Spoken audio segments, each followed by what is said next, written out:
Welcome to John Gets Games. Today I'll be doing a full 3-player playthrough of Merchants of Araby.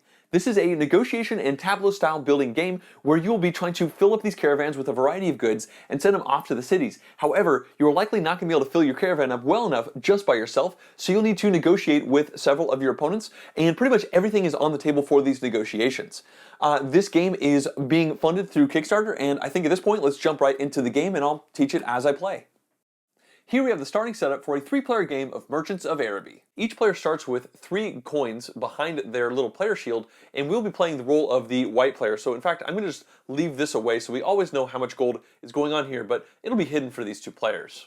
We will be the start player, and the first thing you do on your turn is you draw the top caravan card from the stack and you put it into your area. Now we're going to be trying to work on filling this caravan before the start of our next turn when it gets evaluated. Each player started the game with a hand of 5 cards, and we can do a couple different things with these cards. In fact, at this point in our turn, we could do several things. We can try to play cards down. We can also task the cards we have already by tilting them to the side and then using their ability as long as they have this task symbol in the bottom. And we can also negotiate with our opponents in a variety of ways to get them to potentially task their workers outside of their turn to give us some stuff. They could also help us with playing some cards from our hand. When we look at the cards we have in our hand, we have a variety of options. Down here we have allies who, when purchased, go into our play area and we can use them again and again on our turn. Up here, these blue cards are virtues, which are one-time use effects that can only be used on your turn. And finally, we have a gin over here, which is a one-time effect, but can be played outside of our turn if we wanted to. The cost to play a card from your hand is this icon that's in the top left-hand portion of the card. So for instance, we have this Saeed Khoury, who I guess is who we are. We could task this character to get a gem, and I think we should do that. So we're going to do that, or I guess it's a jewel. Once we do that, we've produced one of these, and we can use that to actually build this broker right here. So this broker is now built. It's now put into our area. You could also spend these gold coins for some of the cards like this right here. That's 1 gold coin to cost in order to purchase that specific card. The great thing about this broker is that it says when we task it, we get to refresh 1 merchant, and you can use it as soon as you build it. So let's go ahead and task him in order to untask and refresh this character so that we can get another jewel this turn. Another way we can get the resources to play these cards is by discarding another card. And when you discard a card, say for instance, if we want to get rid of this card, you actually generate 1 of that resource for the purpose of playing other cards, not for doing anything else. So let's go ahead and discard this Pious Scholar to get 1 spice. And then we're going to use that to play Foresight. This says we can take 1 card from the draft line and refill the draft line. So this is the draft line right here. They're not in any particular order, but we really want to get this guy into our hand because if we can get it played, it's going to allow us to produce spices. And as we can see, spices will be good now, but also just being able to produce a variety of things in order to multiple times in the game is going to be a very big deal, even though this does cost a coin, and coins are victory points at a 1-to-1 rate. So we drew this into our hand, and then we refill the card row with a new card. Another way we could get the resources to continue to do things on our turn is to try and negotiate with our opponents. Now they have hands of cards as well, and they could discard a card in order to generate a icon in order to help us produce a card of our own, but they're only going to do that if we give them something in exchange. Now it's also important to note that you refresh all of your characters at the beginning and end of your turn. So right now we could try to negotiate with the blue player to try and get this 1 spices from them. They could tap this in order to get it for us, and once we use that, then we'll be able to do stuff in particular to get this person down. But we're going to have to give the blue player something in return for them to be helping us out like this. The flip side is we could just discard this community card, and I think that probably makes sense for us. It's going to generate us another spice, and the bottom it says take 2 coins for each opponent that has more allies than us. Well, we already have 1 ally on the board, so they automatically have less. It's likely going to be a while until this is potentially the case, so let's go ahead and get rid of this. We don't have to negotiate with anybody and give them anything that they might like, and that's going to generate us the 1 spice that we need in order to play the Spices Merchant. Of course, we will have to spend 1 coin in order to do this, which is a victory point. The main way we're going to get more coins and therefore more victory points is by filling our caravans, and this one is in front of us right now. In order to do that, we're going to need to produce spices and jewels and put them in these various spots. So right now we have the ability to make a gem, which I think we'll do now, and we can put this camel down on any of these spots that are the same symbol. And The higher up we go in this little matrix, the less it's likely to pay out, but the less likely it is also to get sacked by robbers. So I think that let's go ahead and go in the middle here, kind of split the difference, and then we're going to task this guy over here to make a spices for us, and we're going to throw this down here. Now the reason we're doing that is because at the beginning of our next turn, we're going to evaluate this caravan, and we're going to lose all camels in the caravan that are not in a connected row or column all the way through. So right now, we really need somebody to fill in this last jewel, but we're not in a good position to do that ourselves, so hopefully we can negotiate with our opponents to make that happen before our next turn. Because it's important to note that you're not allowed to do anything to your own caravan when it's not your turn without the explicit permission of the other players, but I'm sure we'll see how that plays out when we go on to their turns. This last card in our hand costs a coin, but allows us to draw 3 cards and give 1 to an opponent and keep the other 2. But I think we want to keep this in our back pocket. I think we're done with our turn. So the first thing we do is we refresh all of our people, and then we pull 2 of these cards out of the draft line and into our hand. Let's go ahead and take these top 2 cards for a couple reasons. If not, only it gives us a variety of other symbols we can use to try and discard and take other cards from our hand and into play. The last thing we have to do is refresh the draft line. The blue player begins their turn by drawing the top caravan card. It's a caravan to Magora. At this point, the blue player wants to negotiate with us. They would really like the use of our spice making merchant over here in order to do something. And we tell them that we want to know what they're going to do. And they say, well, if they let us use this, then they can put one of their camels down onto this gem slot over here, which is good for the blue player, but it's also really good for us because it means that we're not going to be stranded with these camels, and we don't know if the pink player is going to be able to do anything with us over there. So that seems like a reasonable deal for us, although we do tell blue back that in order to do this, then we need to be able to throw one of our camels onto their caravan as well with the green, and they agree to this. So once this happens, this merchant's going to get tapped right here in order to get the spice over to the blue player. The blue player then uses that spice to build a foreign prince. As you can see, it says he can discard a card to recruit a merchant at no additional cost for the rest of the game, really. So that guy goes into play and then immediately tasks this card and plays this Jewels merchant down onto the board. Of course, they have to discard a card from their hand, and it's going to be this courtesan. Negotiations within a turn are binding, so now we have to go ahead and fulfill this. Although if you negotiate and promise to do something in the future on a different turn, then that is not necessarily binding. So they're going to go ahead and they're going to task this Jewels merchant in order to put this camel down onto this board here. And we are able to not allow opponents to put camels onto our area unless it's been part of a negotiation, and this was. And so in as part of the rest of that negotiation, we're going to task this broker to untask this spice merchant and then task him again so that we can put our camel down onto this area. Now, we would kind of like to put the camel in probably the moderately risky spot again, but the blue player says no, they really want us to go on the top, and you know, that's fine with us. It definitely gets us in the running, and it's less likely to get booted out, so that's okay. The blue player then tasks this spice merchant, and they're going to go ahead and put their camel down onto their own caravan. And lastly, they're going to spend 1 coin in order to summon this bountiful magic djinn, which will produce for them one time only a magic. And they can use that magic in order to satisfy this spot on their caravan, so they're in a pretty good spot for when this resolves at the beginning of their next turn. Blue now decides they're done, so they untask all of their allies and merchants. And then they're going to grab 2 from the draft line. It's going to be Courtesy, which allows them to get coins in exchange for giving an ally over to an opponent, and Sacrifice, which lets them sell one of their camels permanently to get 4 coins. We go ahead and refill the draft line, and it's now the pink player's turn. They are going to draw the last camel from the first phase stack. This goes here. And it's worth showing that there are 3 more of these stacks, and each of them has 1 card per player, so they each have 3, which means that we're going to essentially go around the table 4 times in the game, and then the game will be over. They're going to start by discarding this eager student in order to get 1 fabrics, and they're going to use that fabrics in order to build this importer. We see it says that it allows them to produce any 1 product to invest in an opponent's caravan. So this is a great card for negotiating with your opponents to try and, well, help them complete their rows as well as get the pink player money when those rows resolve. At this point, the pink player starts a negotiation with the blue player because they want to use the ability of this foreign prince here, which allows the blue player to discard a card from their hand in order to play a merchant down at no cost. Now the pink player wants to give the blue player 1 card to discard and a merchant to play and then give to the pink player, which is totally legal. Which is a pretty big ask to the blue player. So in return, the pink player says they will allow the blue player to play one of their camels into one of their rows on their slot, as well as using this unit over here to put a pink camel into that area. So essentially, the blue player will be allowing the pink player to play a merchant at the cost of 1 extra card from their hand, and what they get from it is both blue and pink gets to put a camel into this area, and the blue player says they're only willing to do that if they can put the blue camel into the bottom spot, which is more risky but has a much higher chance of payout. The pink player agrees to that, so they go ahead and go through with that evaluation.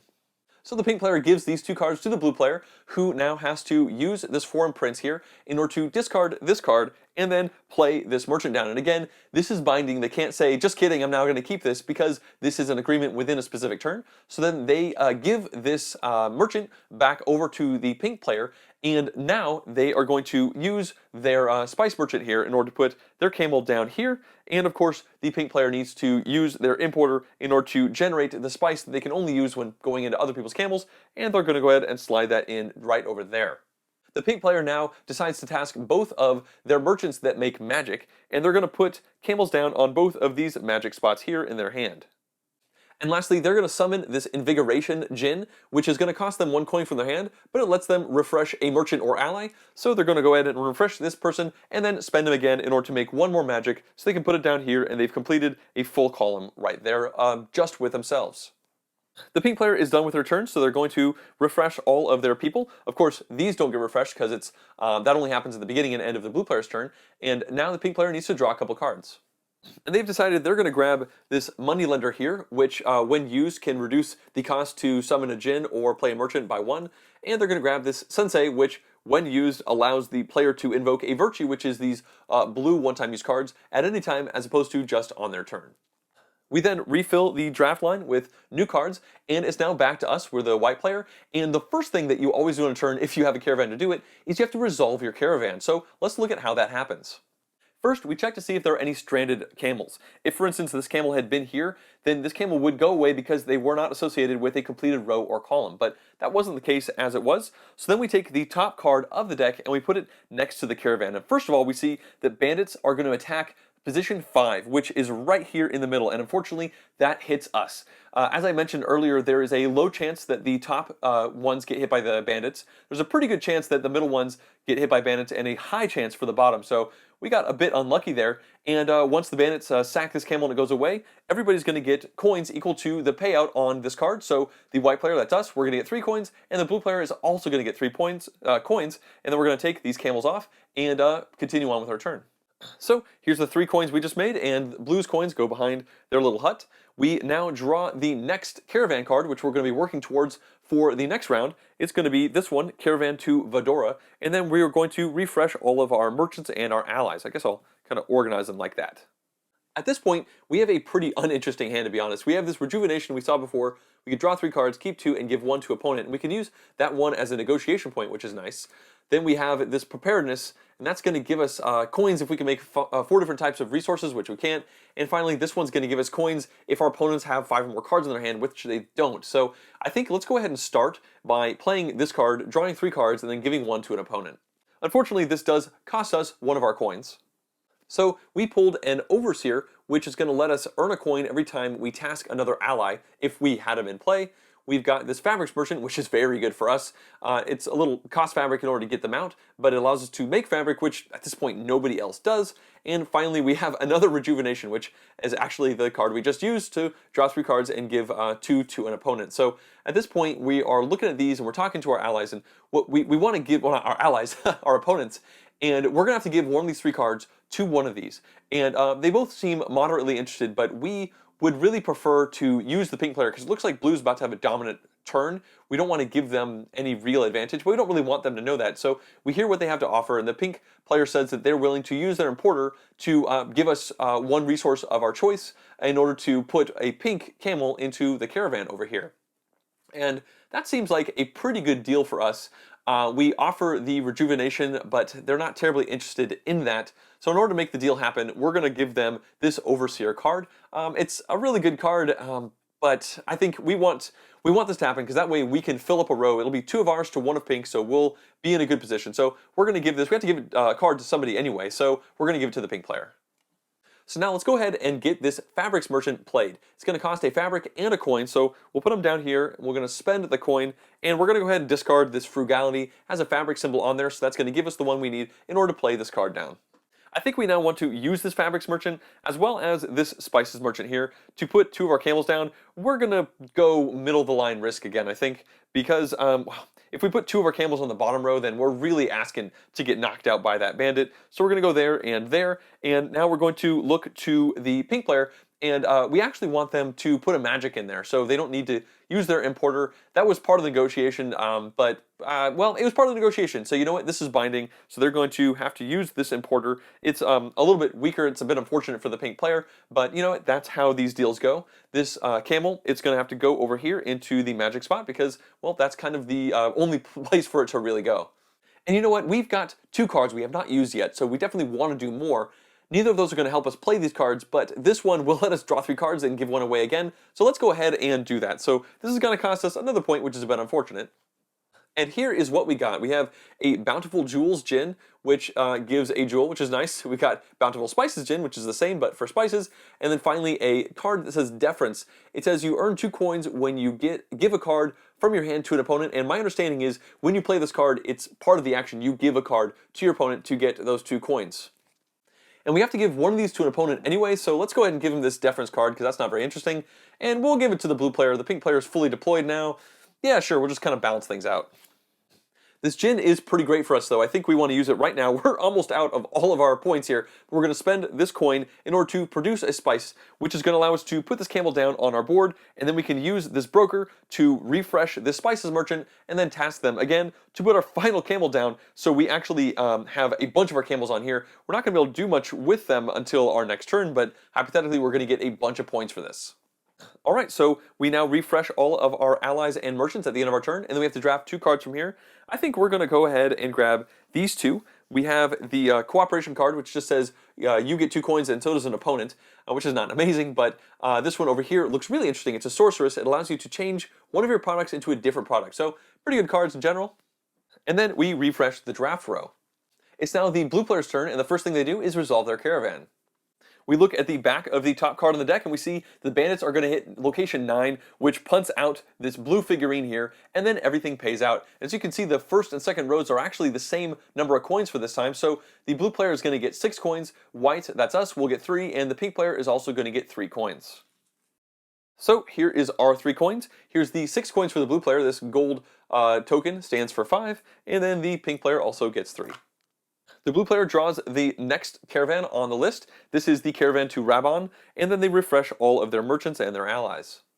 The blue player now asks us if we are interested in sending our last camel into their caravan, with the caveat that it's got to be on the bottom row. And you know, as far as we're concerned, that seems like a pretty good idea. I mean, we only have the one camel left over. We've kind of overcommitted on our own little board, so that means that we won't be able to go into the pink player's area, but it's kind of 6 1, half dozen the other for us. We figure they're probably going to fill in the bottom, but you know, on the bottom row, there's a pretty good chance the blue player gets knocked out, but we could also get knocked out. Either way, I think taking risks is probably a good thing at this part of the game, so we say sure. We're going to go ahead and do that, so we will use this spices over here to put this down on the 8, and then the blue player, they decide to use both of these merchants here. That'll make them a jewels and a spice, so they can put their camels down just like this, and that's all the blue player really has to do this turn. So they refresh their people, and they draw 2 cards from the draft line. They're going to take this one and this one. This is just another spices merchant, and this one says Benefaction. It's a gin. It allows you to spend a coin to have an opponent of your choice get a coin, and then you get to draw 2 cards. We go ahead and refill the draft row, and then move on to the pink player's turn, where the first thing we do is evaluate this caravan here. So we draw the top card from the deck, and we see that the bandits hit location 8, but there are no camels there. So the pink player got really lucky, and they're going to end up getting 4 coins for this camel, 4 for this camel, and 3 for this one. So that's a whopping 11 coins. This red one stands for 10, and those go behind the little hut. They now refresh all of their allies and merchants, and they draw the next caravan from the stack. The pink player now starts negotiating with the blue player, and they let them know that they are okay with allowing the blue player to use this merchant here to put a spice down on their area, as long as they can use their importer to go down on one of the spices as well. And the pink player, they want to go on the slightly riskier 5 spot. And the blue player, they're not totally convinced by that. They think that, I mean, It's a little bit riskier in that middle spot, but it usually pays out a little bit more. So the pink player, they really want to make this happen. So they say, you know what? They're willing to give the blue player 1 coin in order to make this happen, to potentially make up the deficit between the two. And the blue player, they're okay with that. So they end up using this importer to put this camel down here, which will hypothetically pay out hopefully more than 1 coin better. And they're going to give a coin to the blue player for doing that. And the blue player is now going to spend this in order to put this camel here. It's likely that these players will end up netting out about the same, although it could, in the unlikely circumstance, one of these could get knocked out, and then it would really be better for one of the 2 players. The pink player now starts negotiating with us. They let us know that they just want permission when it's going to be our turn to be able to use one of their people in order to put a camel down on their spot. And they understand this is going to be non-binding. They're going to have to be trusting here. But in order to kind of sweeten the deal here, they say that they will be willing to use their importer for whatever we want. They want to put their own camel down when they do that importer, but we can put that camel down anywhere on our caravan, our new caravan, that we please. And that's pretty flexible because the importer can be anything. So we agree to this this deal. So and nothing actually happens at the moment. It's kind of like a deal for the future for both of us. And then the pink player, in the light of this deal, they're going to use both of these merchants here in order to put camels down on these magic symbols on their current caravan. The pink player is now done, so they refresh all of their cards. And they're going to go ahead and take this jewels merchant here, which just makes jewels, and then this bountiful fabrics, which is a one-time use to make fabrics. We refill the draft line, and then it's back to us, and the first thing we do is evaluate this caravan, which is quite full. Unfortunately, when we look at the top card of the deck, it is a 2 for bandits, which is going to kick out this camel, which is a bit of a bummer, although we're still going to make a bunch of coins here. So we make 3 coins for both of these and 4 for this, where the pink player only makes 3 coins for this one here. So here's our 10 coins, and here's the 3 for pink. We're now halfway through the game, and we draw our next caravan. This is the caravan to Sidal al-Zaden, and then we are going to refresh all of our merchants and allies. Well, first things first, we have a deal with the pink player, and even though it's not binding, it's probably a bad idea to break this deal because then it's going to be very hard to make deals for the rest of the game, and it's a pretty good deal for us. So we tell the pink player that they can go ahead and use their importer to put their pink camel on the top jewel spot. So that'll go right up there, and then we are going to allow them to use this over here in order to fill in their magic down here. So it's definitely good for them. They're going to get quite a few points, and hopefully some of these camels get knocked out. But then looking over here and what we want to do, we can spend our main person right here in order to put one of our camels onto this jewel spot right here.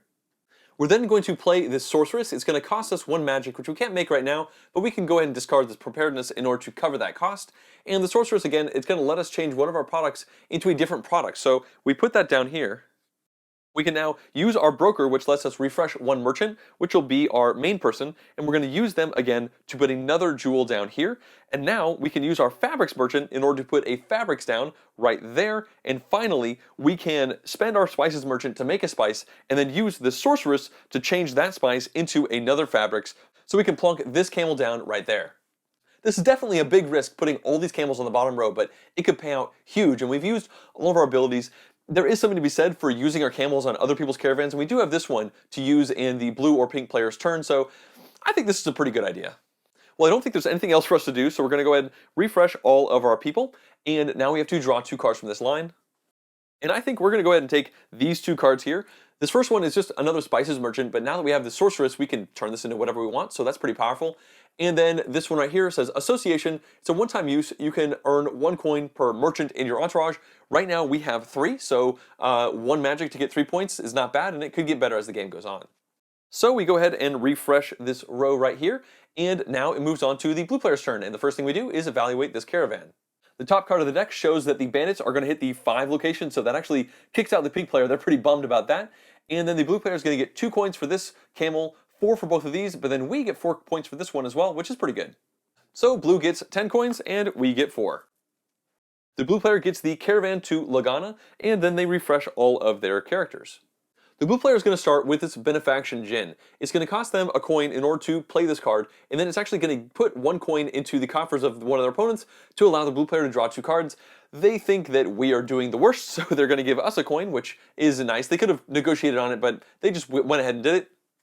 And now they're going to play this Magic's Merchant. It's going to cost them 1 magic, which they will get by discarding this Persistence card, and then they're going to lose another coin in order to play this out, but they can now make magic. The blue player will now task their foreign prince in order to discard a card from their hand. They'll get rid of courtesy in order to play a merchant at no cost, so they're going to put this magic's merchant down. The blue player now reaches out to us with a deal. They really would like to get a magic from us, which we could do by using our sorceress over here. And now they could get a magic from the pink player down here, but they are concerned about the pink player maybe having more points than we do, so in their mind they think they want to negotiate with us first. Now, they would really like to get a magic from us, and they tell us that we could go in with them, and we'd probably go on the riskiest spot all the way down in the bottom. But for us, that doesn't seem like an amazing deal, because they would get 2 camels down, and we would only get 1 camel down. So in the best case scenario, one of their camels gets knocked out, and we make the same amount of points as the blue player does. In the worst case scenario, we get knocked out, or just everything else, then the blue player has 1 more camel than us. So we play a little bit of hardball. We say, you know what? I think we will do that, but that's going to cost us that's going to cost you 2 coins in order to do that. The blue player, well, they're thinking about this. I mean, these bottom spots do pay out like 4 or 5 coins, so it's still potentially in their best interest. They say, you know what? How about 1 coin? But I promise to give you a spice if you need it in your last caravan. And we think about it and we think, you know what, that's a pretty good deal. So we're going to go ahead and go with that. So the blue player is going to give us 1 coin. And then I think we're going to probably use our spices merchant to make a spice, and then use our sorceress to turn that into a magic. And we are going to put our camel down on one of the magic spots here. The blue player is now going to use this spot right here and this spot in order to make a jewels and a magic, so they can put camels down on both of these locations here. Unfortunately for the blue player, it looks like they have nothing to do with this spice card here, so their turn is over. They're going to refresh all of their people, and then they're going to draw 2 cards. And they decide to grab this Benefaction Djinn, which allows them to, well, give a coin to somebody and draw 2 cards like we've seen, and then a Fabrics Merchant into their hand. So let's fill up this row and then move on to the pink player's turn, where we are going to evaluate this Caravan to Salata. Looks like this time when they went in alone on a caravan, they didn't get quite as lucky. The bandits are going to hit location number 6, which is going to knock out this camel, but the pink player is still going to make 2 coins for this camel and 4 for this one.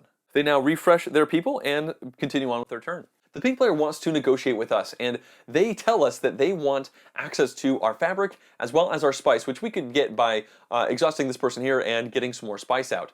Now, the catch here is that we can't actually use our camels to use these things to go down into the caravan, because all our camels are tasked already. So they essentially wanted us to give them these 2 things for, you know, what? We essentially asked, you know, what are you willing to give us in exchange? The pink player says, I will give you the use of this importer here on your next turn. This importer will allow the pink player to make 1 resource of their choice for use in somebody else's caravan. They say, you can use this and you could put your own camel down. It's essentially a wild resource for our last caravan. We say, that's a pretty good deal. Like, well, that's a pretty good action, but it's not a good enough deal, because we're giving you 2 things and you're effectively just giving us 1 wild thing. We need a little bit more. We tell them, you know, we want 4 coins in order to actually make this work, because we feel like they're probably trying to put their pieces down at the bottom, and the pink player, man, they don't seem very happy about that, but they decide they're going to go ahead with us, and they say, yep, okay, we'll do this trade. However, we also realize that this is not binding, because it is not going to happen within this turn. We're hoping they're going to fulfill that promise on the next turn, so we say, you know, in addition to those 4 coins, you need to give us 3 more coins, so 7 coins total, and we promise to give you those 3 coins back at the start of our next turn once you have fulfilled your promise to give us access to this importer. And this seems like a very big deal. It definitely puts the pink player on the back foot, and they say, you know what? We will do that, but only on the condition that it's actually 2 extra coins. So 4 plus 2, not 4 plus 3. And, you know, we think that's okay. So we're going to go ahead and go with this deal. It's a few things going on here. So the pink player is going to give us 6 coins. And in turn, we are going to give them access to this 1 spice by exhausting this person, getting this person back, and then spending him, and then this one over here to give the spice and the fabric. The pink player then uses that in order to put camels down on both of these locations here. They then task their Magics Merchant in order to get a magic, in order to place this Overseer, which when tasked is going to give them 1 coin when they task another ally. So this is an ally, they can get a coin when they actually evaluate this on our turn, so I guess they're more incentivized to actually go through with that trade we just talked about. And now, they're going to hire this moneylender here. We see that it's going to cost a jewel in order to do that, so they'll do that by discarding this sensei. And now on the bottom you'll see it says it reduces the cost to recruit a merchant or summon a djinn by 1 coin when you task this card. So this will go ahead into the area and they're going to immediately use it. In order to play this Bountiful Fabrics Djinn, they don't have to pay the cost because of that moneylender, and that's going to produce for them one more fabric. They're going to use that fabric to put their camel down there, and they also, when they use this moneylender, they use this overseer in order to get the extra coin when they task an ally. So here's that coin, and they now decide they are done with their turn.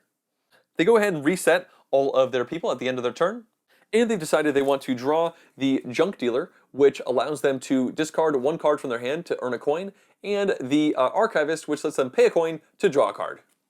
We now refresh the draw row, and it is our turn, and we're going to evaluate this caravan. And it looks like we got really lucky. The bandits hit the 6th spot, so they miss, and the pink player is going to get 2 coins, but we get 4 coins for this, and this, and this, and this. That's huge. That's 16 coins total for us. And once we've given out all these coins, we then refresh all of our people, and we're going to draw our last caravan for the game, and it's going to be the caravan to Jafuf, and that one needs a whole bunch of magic and fabric.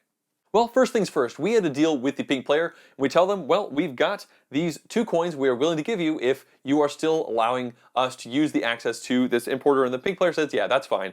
They're going to use this, and we tell them we want a magic, and they say, okay, you get a magic. They are also going to use this overseer here, which is going to generate an extra coin for them. So here's the 2 that were kind of on lend, and here's the one that the overseer makes, but we now have magic, so we can use that to put a camel right there, which works out pretty nicely for us.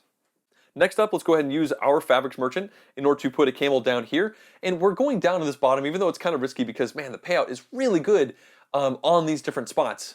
Well, you know, it is super risky, and we want to jump ahead. And that last round, the payout wasn't actually that as good. It was 4 for the bottom and 4 for the middle. You know, this time around, I think we're going to go for the middle slot, go a little bit safer. And then we're going to use our Spices Merchant to make a spice, but then use our Sorceress in order to turn that spice into another magic for us so we can drop this camel down right there. And I think let's go ahead and use our Broker to refresh one of our merchants and then use that merchant again to make another fabric. And with it, I'm going to play this Virtue Cooperation. It allows you to earn 2 coins for you and for an opponent of our choice. And at this point, I think the pink player might be doing slightly better than the blue player, so let's give those 2 points to the blue player. Our turn is over, so we refresh all of our people, and we of course draw 2 more cards from this row, although it matters a lot less now that we're not going to have any more caravan turns, although we could discard these cards from our hand in order to get resources for our opponents if we were able to trade into any sort of negotiation there. So let's just go ahead and take 1 of each. We'll take 1 that has a magic symbol and 1 that has a spice. We go ahead and fill in the card row, and we move on to the blue player's turn. Unfortunately for them, man, they had 3 camels they weren't able to utilize in that whole round. That was pretty unfortunate for them, but now they're going to evaluate this caravan to Lagana. As you can see, the bandits really miss here. They hit target 3, and man, there's nothing even close to there. So the blue player is going to get 8 points here, and we, as the white player, will get 4 points. So we'll go ahead and give ourselves a 5er, and then take 1 back to make the difference. And then they draw their final caravan. It is the one to Faivada Xal, and it's a bunch of jewels and some fabric. They're going to start by using their foreign prince, which allows them to discard a card in order to play a merchant at no price. They're going to get rid of this deference card. They don't really want that. And they're going to make a fabrics merchant, which is definitely going to be good for them given their current caravan. The blue player now has a proposal for the pink player. They tell them if they were to somehow be able to spend 2 spice over into the pink player's caravan, would it be okay if they did that as long as the blue player took the slightly more, well, actually the less lucrative spot, so the pink player could take the better one, and the payment for doing that essentially would be to have the blue player have access to this importer on the pink player's turn in order to put 1 blue camel down into the blue player's area. The pink player says they are okay with doing that as long as the blue player pays them 2 coins for the privilege of doing this, because they think that the blue player really doesn't have much of a choice, and obviously they kind of need to do this. So the blue player begrudgingly says, yeah, okay, let's go ahead and do that. So the deal has been made. The blue player gives 2 coins over to the pink player. They then use their spice merchant here in order to put the blue camel down in the slightly less risky spot. And then they play a spice merchant from their hand. And they're actually going to do that by discarding the sacrifice to handle the spice cost and this Djinn to handle the coin cost. So they get rid of both these cards in order to play this card down, and they're going to immediately use it to send that other spice over that allows the pink player to put their camel right here. The blue player then also tasks this jewel merchant and this fabric merchant in order to put a camel down on this jewel here and this fabric right there. Lastly, they're going to use this magic merchant to make a magic in order to conjure up this virtue from their hand. It says persistence, and you earn 2 coins for each active caravan in which you have a camel. So right now, there are 3 active caravans, and the blue player has camels in 2 of them. So that means the blue player makes 4 extra coins. The blue player's turn is now over. They were able to use all these people. They're going to reset all of them, and now they're going to draw 2 cards from this set here. Again, it really does not matter too much. They'll go ahead and take these 2 into their hand. So we reset the draft line for the last time, and now evaluate Pink's caravan right here. Unfortunately for Pink, this 1 camel did not quite pay off, the one they put down with blue, because the bandits are going to hit spot number 4, which knocks this one out. Fortunately, they still make 12 coins for this spot here, and blue makes 2 coins there. So here's the 12 for Pink and the 2 for blue. And now the final caravan of the game comes out. It is the 1 to Marabat. That goes in front of Pink, and they're going to refresh all of their people. And of course, these players get their camels back. First things first, Pink is going to evaluate the other end of that deal they had with blue to go ahead and use this in order to make a gem, and that's going to put this camel down right over there. Of course, when they use this importer, which is an ally, they also task this overseer, which gets them 1 coin every time they use an ally. And now the pink player asks the blue player if they would be willing to send over this 1 magic over here. And if they did that, they could put their blue camel down on any of these magics that the blue player wanted. And the blue player says, yeah, you know what, that's okay. They could probably do harder negotiation, but at this point, they don't feel like it. So they're going to go ahead and spend this, and they're going to put this camel down, and they're going to go for the risky spot to try and really make that pay for itself. And at this point, the pink player is going to spend both of these merchants, which also make magic, and that's going to allow them to put camels down in both of these spots here. And at this point, the pink player doesn't have anything else they can really do, so they're going to say that their turn is done, and at this point, the game is now over, but we do need to do some final caravan scoring. And the way we do this is we discard the top 2 cards from the deck, and then we draw 1 from the top of the deck for each of these caravans, and then we go ahead and evaluate them. So going up at the top, we see that we got unlucky here. The bandits hit the number 5 spot, so that bumps this camel out. The bandits over here, they missed. They rolled a 4, and that missed all these people. And then pink got incredibly unlucky down here, and the bandits hit level 1, which is going to knock out this 1 camel right there. So these 2 camels give us 6 points. When we add that into what we've made throughout the rest of the game, we end the game with 52 points. The blue player with these 3 camels is going to make 12 more coins, and when they add that into the money they already had, they end the game with 45 points. And finally, the pink player's camels will make 4 and 3 coins respectively, and when they add those into the coins they already had, they end the game with 46 coins. So we, as the white player, win with 52, and then it's really close for second with 46 and then 45. And that completes a full game of Merchants of Araby. As you can see, while the playthrough is going on, negotiation really is the backbone of this game. It does have a pretty good tableau building structure where you are trying to build cards that will let you get stuff to build more cards. Some of them play off each other in very interesting ways, but if the game was just that, it would be a neat game for sure, but nowhere near as interesting as the actual game that is presented here, because well, those cards that you have in front of you, you could use them for yourself or for your opponent. You could use your money as a negotiation tactic. You can use cards from your hand. You could say, I've got this really good card in my hand. Do you need that? I think that might work for you. And you could trade back and forth for that. You could trade back and forth for pretty much anything. I tried to scratch the surface of some of the things that players might do, like if they think a deal isn't going particularly well for them, or like, you know, when they're negotiating, they say, well, throw a couple points in there, give that to me, and that might balance things out. Especially in a multiplayer game where it's not just 2 players, if a trade ends up being somewhat equal for the 2 players, which in general is what you're seeking to do, that's going to be good for those 2 players and not good for the player who's not in the negotiation. And I will admit that in an actual game of Traders of Araby, there's going to be a lot more back and forth between everybody at the table, most likely, versus this one where I was controlling every single player, trying to figure out how they would negotiate.